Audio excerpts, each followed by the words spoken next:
আসসালামু আলাইকুম। সবাই কেমন আছেন? আশা করি সবাই ভালো আছেন। আমিও আলহামদুলিল্লাহ ভালো আছি। অনেক দিন পরে সায়ান বায়না ধরলো গরুর মাংস খাবে। তো তার বাবাকে বলার পর গরুর মাংস নিয়ে আসলো। মাংসটা যখন নিয়ে আসলো তখন আমার বুয়ার অলরেডি কাজ কমপ্লিট হয়ে গেছে, সে চলে যাবে।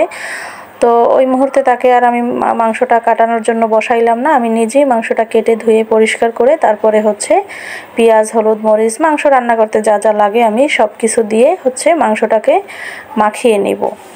তো এই যে আমার সব ধরনের মশলা দেওয়া হয়ে গেছে। এখন আমি গরম মশলা দিয়ে দিলাম, তারপরে তেল দিয়ে দেব। এরপর মাংসটাকে সুন্দরভাবে মেখে নিব। তো মাংসের সব ধরনের মশলা দেওয়া হয়ে গেছে। অবশেষে আমি তেল দিয়ে মাংসটাকে এবার সুন্দরভাবে একদম কিছুক্ষণ বসে মাখিয়ে নিচ্ছি। মাখানোর পরে মাংসটা আমি চুলায় বসিয়ে দিলাম। তারপরে মাংস থেকে এই যে কিছুক্ষণ পরে দেখলাম অনেকটা পানি বেরিয়ে আসছে। এখন মাংসটাকে সুন্দরভাবে কষিয়ে নিব। আর অন্যদিকে আমি বসিয়ে দেব বাঁধাকপি চিংড়ি মাছ দিয়ে। তাই বাঁধাকপির জন্য এখানে আমি পেঁয়াজ, মরিচ, চিংড়ি মাছ দিয়ে একটু ভেজে নিচ্ছি। তারপরে বাঁধাকপি বসিয়ে দিব।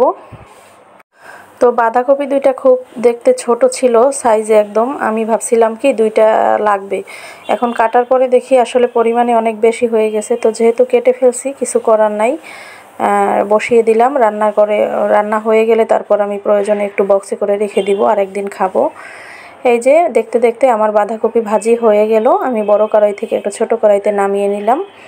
তারপরে আবার সায়ানের বাবা মাংস আনছে, তার ছেলে মাংসের সাথে পোলাও খুব পছন্দ করে, এজন্য সে পোলাওর চালও নিয়ে আসছিল একটু পোলাও রান্না করার জন্য। এরপর আমি পোলাওটা বসিয়ে দিলাম।